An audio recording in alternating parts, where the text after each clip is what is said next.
Hello everyone, आज हम start करेंगे हमारा topic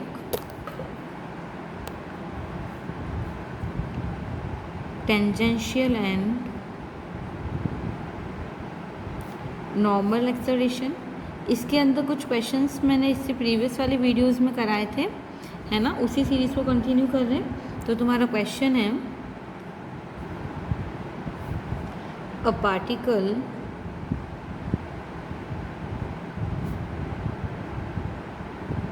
moves in a curve with a constant velocity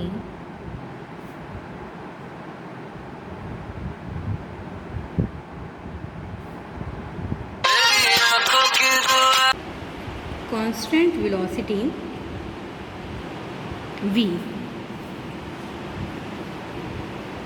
if s is equal to 0 when psi equal to 0 and at any point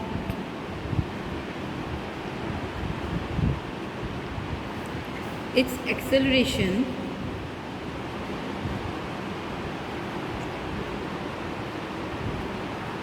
is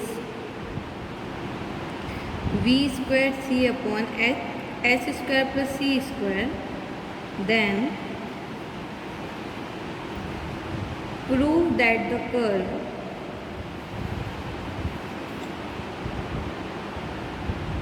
is catenary। यानी हमें question में क्या given है कि जो पार्टिकल है हमारा वो मूव कर रहा है in a curve with a constant velocity हमें कांस्टेंट गिवन है। हमें गिवन है जो s इक्वल टू 0 है, सॉरी अगर s इक्वल टू 0 है तो फाई इक्वल टू 0 होगा, और इस पॉइंट पे जो मेरा एक्सेलरेशन है वो हो जाएगा v square c upon s square पर c स्क्वायर। हमें प्रूव करना है कि जो मेरा कर्व है ये क्या है, कैटेनरी है। क्लियर है यहाँ तक? सॉल्यूशन देखते हैं। तो देखो हमें गिवन है क्वेश्चन के अकॉर्डिंग क्या कि जो हमारी वेलोसिटी है वो कांस्टेंट है, यानी given that ds upon dt equal to v है, यानी मेरा कांस्टेंट है। ठीक है, तो इसका डबल डिफ्रेंशिएशन मेरा क्या आ जाएगा, 0 आ जाएगा, क्योंकि कांस्टेंट का डिफ्रेंशिएशन मेरा क्या रहता है, 0 रहता है। यानी del square S upon D T square equal to क्या हो जाएगा, 0। इसको ले लो इक्वेशन नंबर 1। अब मुझे पता है एक्सेलरेशन एट एनी पॉइंट मेरा क्या हो जाएगा, यानी नाउ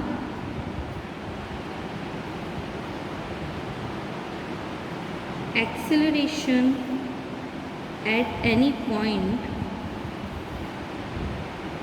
तो ये मेरा देखो क्या हो जाता है, अंडर रूट टेंजेंशियल एक्सेलरेशन यानी del square S upon D T square का whole square plus normal acceleration यानी वी स्क्वायर बाय रो का स्क्वायर होता है। अब देखो del square S upon D T square की वैल्यू मेरी क्या हो जाती है, 0 हो जाती है, यानी 0 plus we square by rho का स्क्वायर मेरा क्या हो जाता है, वी स्क्वायर बाय रो होगा। ये मेरा क्या आ गया, acceleration at any point. Clear है यहाँ तक? अब मैं क्या करूँ, देखो मुझे क्वेश्चन में गिवन था कि किसी पॉइंट पे एक्सेलरेशन मेरा क्या है, v square c upon S square plus सी स्क्वायर, यानी इसकी वैल्यू मेरी क्या हो जाएगी, इसके इक्वल रहेगी। तो लिख लो according to question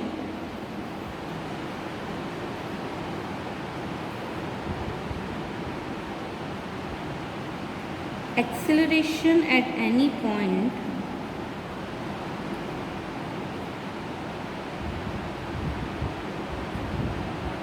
is given to be v square c upon s square plus c square। therefore इसकी वैल्यू इसके इक्वल, क्योंकि दोनों ही मेरे क्या है, एक्सेलरेशन है एट एनी पॉइंट, यानी वी स्क्वायर बाय रो की वैल्यू मेरे पास क्या आ जाएगी, v square c upon S square plus सी स्क्वायर। यहाँ तक बात क्लियर हुई? That acceleration at any point is given by v square upon rho equal to we square c upon S square plus C square. यहाँ तक बात clear हो गई। अब मैं इसको सॉल्व कर लूँ, देखो ए वी स्क्वायर से वी स्क्वायर कैंसिल हो जाएगा, यानी 1 अपॉन रो की वैल्यू मेरे पास क्या आ जाएगी, ये हो जाएगा तुम्हारा c upon S square plus सी स्क्वायर। अच्छा, हमें ऑलरेडी पता है देखो कि जो तुम्हारा रो होता है ना, इसकी वैल्यू क्या होती है, ds/d5 होती है। यानी जो तुम्हारा रो है इसकी वैल्यू क्या हो जाएगी, ds/d5। ये वैल्यू पुट कर लो रो की जगह पे, तो ये मेरा हो जाएगा d5/ds equal to c/s² plus c²। यहाँ से मैं क्या करूँ, d5 की वैल्यू निकाल लूँ, तो ये हो जाएगी c/s² प्लस c² ds। अब मैं क्या करूँ, दोनों साइड इसमें इंटीग्रेशन कर लूँ, यानी ऑन इंटीग्रेटिंग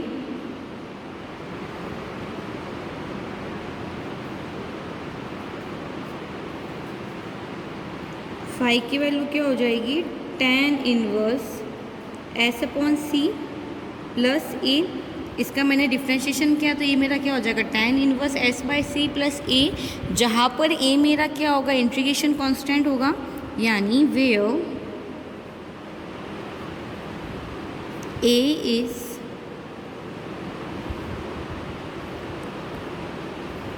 इंटीग्रेशन कांस्टेंट। यहाँ तक बात समझ आई। यानी a मेरा क्या होगा, यहाँ पे इंटीग्रेशन कांस्टेंट हो जाएगा। अच्छा, अगर मैं tan इनवर्स को उधर भेज देती हूँ, है ना। अच्छा, पहले इस कांस्टेंट ऑफ इंटीग्रेशन की वैल्यू निकाल लेते हैं। तो देखो, हमें गिवन है ऑलरेडी, क्वेश्चन में मुझे क्या गिवन था कि when phi equal to 0 s equal to 0 होगा। ये क्वेश्चन में ऑलरेडी मुझे कंडीशन गिवन है, तो मैं क्या करूँ, ये कंडीशन इसमें अप्लाई कर लूँ। तो देखो, ये हो जाएगा 0 equal to tan inverse 0 plus a, यानी यहाँ से मेरे पास a की वैल्यू 0 आ गई। इस a की वैल्यू वापस इस पर पुट कर लूँ, यानी hence phi equal to tan inverse s/c। अब tan इनवर्स को इधर भेजूंगी तो ये मेरा क्या हो जाएगा, देखो s equal to c tan phi, यही आएगा मेरे पास। वापस देखते हैं क्या किया मैंने। पहले जो क्वेश्चन के according ds/dt equal to v constant ले लिया, उसका डबल डिफ्रेंशिएशन करूँगी तो 0 हो जाएगा। फिर हमने फॉर्मूला से निकाला एक्सेलरेशन एट एनी पॉइंट, इसकी वैल्यू जो गिवन वैल्यू है उसके इक्वल होगी। यहाँ से मुझे क्या मिल जाएगी, एक इक्वेशन मिलेगी। इंटीग्रेशन कांस्टेंट की वैल्यू कैसे निकालूंगी, जो क्वेश्चन में तुम्हें कंडीशन ऑलरेडी गिवन है। तो यहाँ से देखो मेरे पास क्या आ गया, s equal to c tan psi, और ये तुम्हारी क्या होती है, ये तुम्हारा इक्वेशन ऑफ कर्व होता है रिप्रेजेंटिंग अ कैटेनरी, और यही मुझे क्वेश्चन के अकॉर्डिंग प्रूव करना था। तो ये हम क्या लिख सकते हैं यहाँ पे कि which is required equation of the curve representing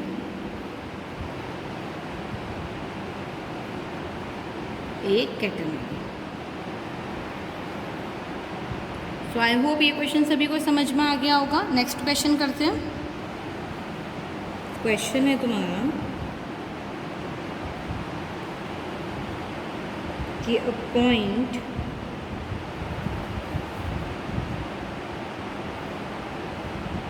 moves in a plane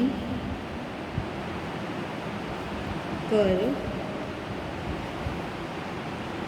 so that its tangential acceleration is constant and the magnitude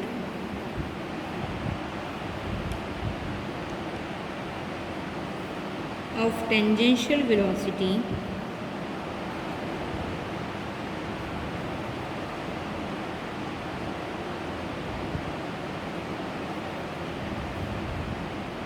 and normal acceleration are in a constant.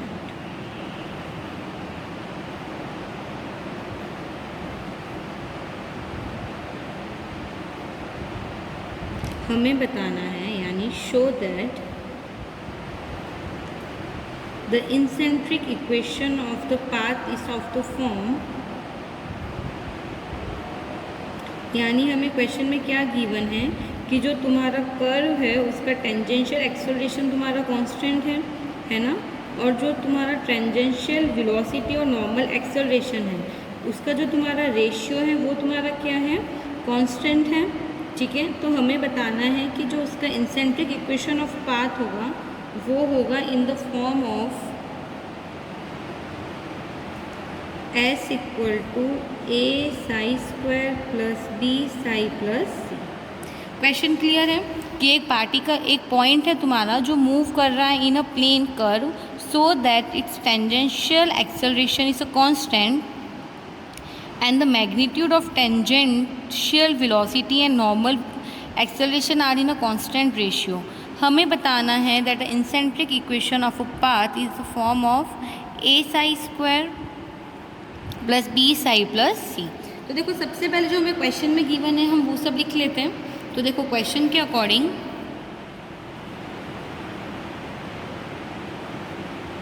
let v be the velocity of the particle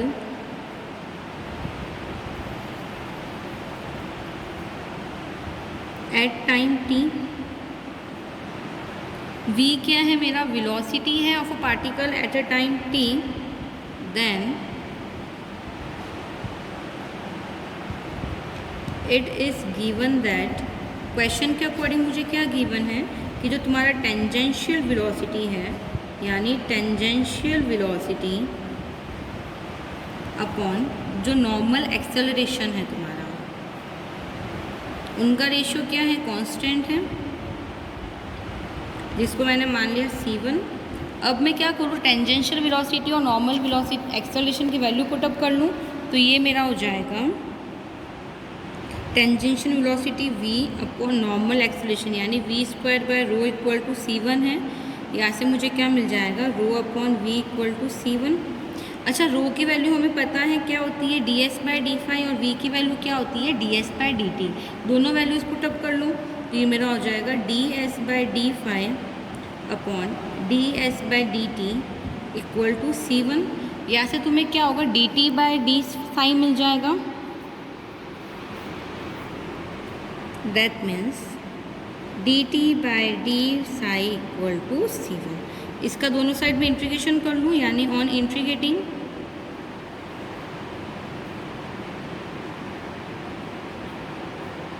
t equal to c1 psi plus c2, इसको ले लो equation number 1। Clear है यहाँ तक।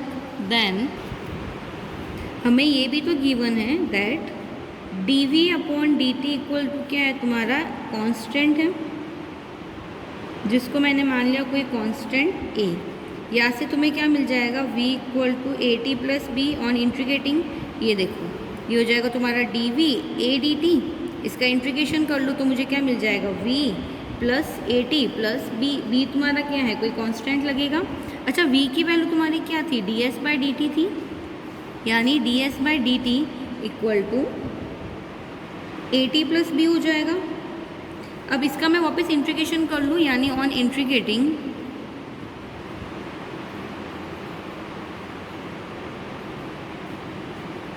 ये तुम्हारा हो जाएगा s equal to A T square by two plus B T plus C. यहाँ से s की वैल्यू देखो क्या लिख सकते हो, a upon two, T square की वैल्यू लिख सकते हो। ये तुमने t की वैल्यू निकाली थी, t की वैल्यू मैं इस इक्वेशन में पुट कर रही हूँ। तो ये मेरा हो जाएगा c1 फाई प्लस c2 का square plus b, again t की वैल्यू पुट कर लो तो ये हो जाएगा c1 phi plus c2 plus c। Clear है यहाँ तक। Then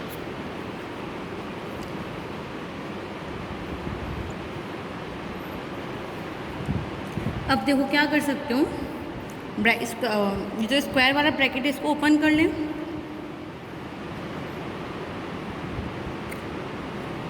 a plus B square वाला फॉर्मूला लगा के सीधा ब्रैकेट ओपन कर रहे हैं ना, तो ये तुम्हारा हो जाएगा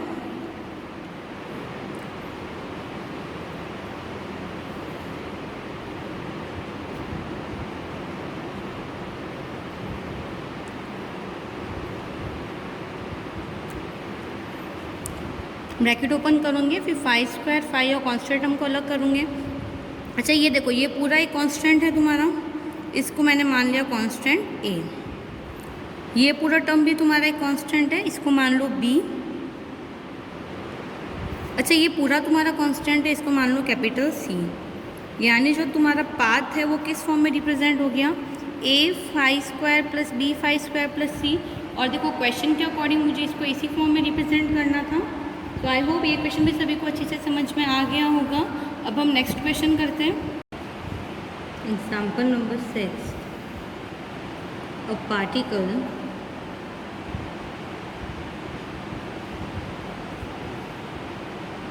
moves in a catenary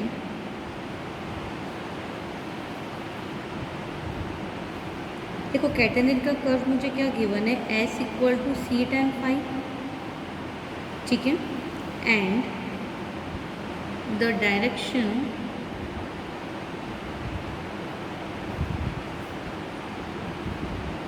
of its acceleration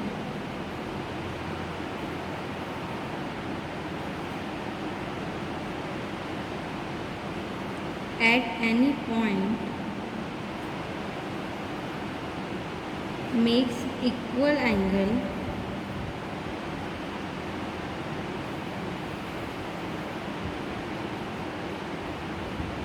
with the tangent and the normal to the path at any point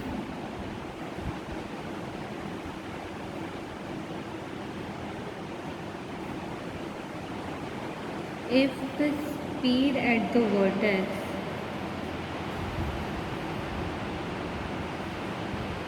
phi equal to 0 be u, ठीक है, show that the velocity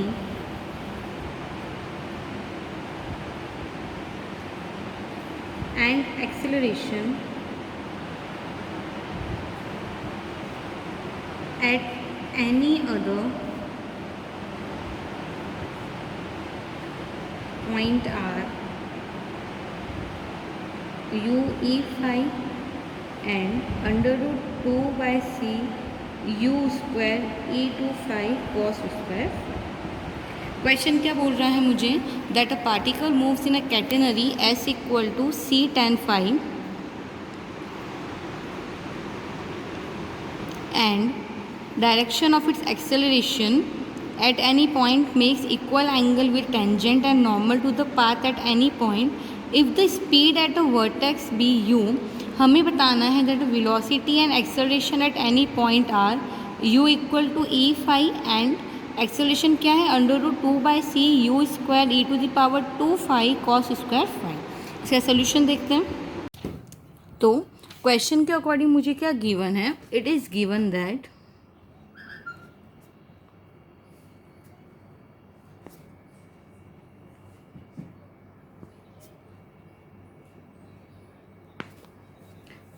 कि किसी भी पॉइंट पे ये क्या कर रहा है, इक्वल एंगल बना रहा है नॉर्मल और टेंजेंट के साथ। यानी गिवन है that the resultant acceleration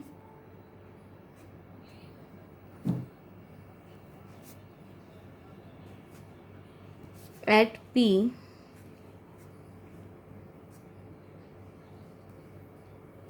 bisect the angle between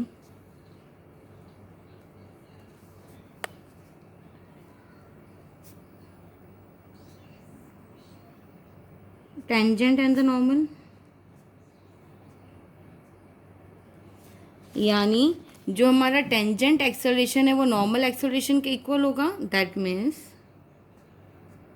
tangential acceleration is equal to normal acceleration. देखो टेंजेंट एक्सेलरेशन मेरा क्या हो जाएगा, del square S upon D T square equal to normal acceleration यानी we square by rho. Del square S upon D T से क्या लिख सकते हो, V D we upon D S equal to we square D phi by D S. क्यों, क्योंकि रो की value मेरी क्या होती है, d s by d phi होती है। ये तो हमें ऑलरेडी पता है, क्लियर है यहाँ तक। अच्छा एक और चीज़ देखो, जो हमें कैटेनरी का कर्व है ना वो मुझे क्या गिवन है, s equal to c tan phi, यानी जो तुम्हारा रो है वो क्या होता है, d s by d phi होता है। तो रो की वैल्यू तुम्हारे पास क्या आ जाएगी, सी और सेक स्क्वायर फाइव। यहाँ तक चीज क्लियर है। तो हम वैल्यूज रख लें, तो देखो एक वी से ए वी, एक वी कैंसिल आउट हो जाएगा, यानी d we upon v equal to d phi हो जाएगा। एक वी से एक वी कैंसिल आउट हो गया, वी वाले टर्म एक साइड कर लिए, बाकी टर्म एक साइड कर लिया है। दोनों साइड इंट्रीग्रेट कर लो, तो इंट्रीग्रेट करने पे तुम्हें क्या मिल जाएगा, log we equal to five plus A. लेकिन देखो इनिशियली हमें क्या गिवन था क्वेश्चन में कि जब फाइव इक्वल टू ज़ीरो होता है तुम्हारा, उस केस में क्या होता है, जो तुम्हारी स्पीड है वी वो यू हो जाती है। देखो क्वेश्चन के अकॉर्डिंग इनिशियली जब फाइव इक्वल टू तुम्हारा ज़ीरो होता है, उस केस में तुम्हारा वी क्या हो जाता है, यू हो जाता है। ये क्वेश्चन में ऑलरेडी मेंशन्ड है। दैट मीन्स इसकी वैल्यू इसमें रख लूँ, लॉग ए की वैल्यू निकालने के लिए, जहाँ पे ए मेरा क्या था, इंट्रीगेशन कांस्टेंट था, where A is integration constant.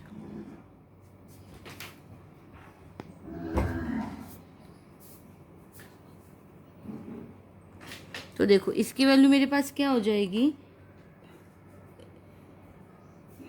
Log you equal to zero plus A, यानी जो ए की वैल्यू है वो मेरे पास यहाँ से क्या आएगी, लॉग यू आएगी। वैल्यू पुट कर लूँ इसमें, तो ये मेरा हो जाएगा log we equal to five plus log u, दोनों साइड, अच्छा लॉग वी ये इधर माइनस में आ जाएगा, log you equal to phi. अच्छा ये क्या हो जाएगा मेरा, log v by u equal to phi, anti log ले लो दोनों साइड, तो ये हो जाएगा v equal, sorry log inverse ले लो, तो ये हो जाएगा v equal to e phi. ठीक है, अब देखो मैं क्या करूँ, अगेन इसका रिजल्टेंट एक्सेलरेशन निकाल लूँ। ठीक है, तो अगेन ये तो मेरे पास वेलोसिटी है। देखो एक चीज़ तो क्वेश्चन के अकॉर्डिंग प्रूव हो गई ना कि वेलोसिटी मेरी क्या है, u e to the power phi, u e to the power five.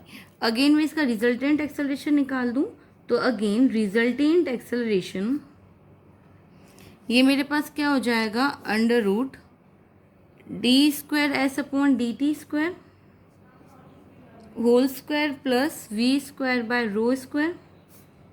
तो देखो इसकी वैल्यू तुम्हारे पास क्या है, क्वेश्चन की स्टार्टिंग में गिवन था कि टेंजेंशियल एक्सेलरेशन नॉर्मल एक्सेलरेशन के इक्वल है, यानी इसकी वैल्यू मेरे पास क्या हो जाएगी, v square by rho. Put कर लो तो ये हो जाएगा वी स्क्वायर बाय रो का square plus we square by rho का स्क्वायर, यानी ये तुम्हारा क्या हो गया, ये हो जाएगा under root two we square by rho का स्क्वायर, बाहर निकालेंगे तो under root two we square rho. Values put up कर लूँ, तो देखो v की वैल्यू क्या है, u e to the power psi, इसका स्क्वायर तुम्हारे पास क्या हो जाएगा, u square e square psi. और देखो तुम्हारे पास रो की वैल्यू क्या है, c सेक स्क्वायर साई, तो ये तुम्हारा हो जाएगा अपॉन c